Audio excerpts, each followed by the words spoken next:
Please video को like कीजिए और चैनल सब्सक्राइब कीजिए लेटेस्ट अपडेट्स के लिए। तो हुदैफा ने सवाल किया कि किस उम्र से शुरू करना चाहिए?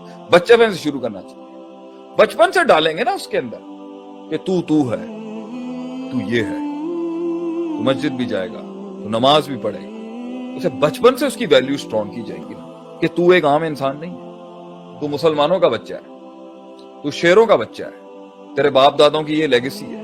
बचपन से डालेंगे ना उसको। कंपनी बर्बाद है, ऑर्गेनाइजेशन डिस्टर्ब है, कौम टूटी हुई है, फिरकों में बटे हुए हैं, मुल्क टूटे हुए हैं, हुकूमतें मजबूर हैं, इंटरनेशनल पॉलिटिक्स में कमजोर हैं, दुनिया की आर्टिलरीज और आर्सेनल्स में कमजोर हैं। ठीक है, वक्त साथ नहीं दे रहा इस टाइम पर, जो भी मामला चल रहे हैं इस टाइम पर, तू ये है, तेरी लेगेसी ये है।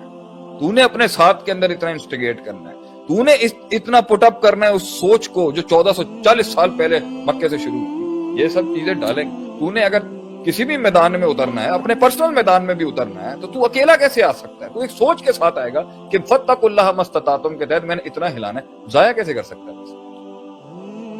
जाया से मुराद रिलैक्स होना नहीं है, बीच पे जाके बैठना नहीं है, स्विमिंग करना इररेलेवेंट है। जाया ये है जिंदगी में वो लम्हा जिसके पीछे विजन नहीं, दर्द नहीं, एहसास नहीं, बोझ नहीं, बड़ों की कुर्बानियां नहीं, दोस्तों की यारी नहीं, दोस्तों का साथ नहीं, वफाएं नहीं, जफाएं नहीं। ये लम्हा जो बगैर इन एहसासात के होता है, इसको तो तारीख ने लिखा ही नहीं कभी। इतना इन फजूलियात को तारीख ने रकम ही नहीं बख्शा कभी। They were not important. They were never the part of the history because they were useless things.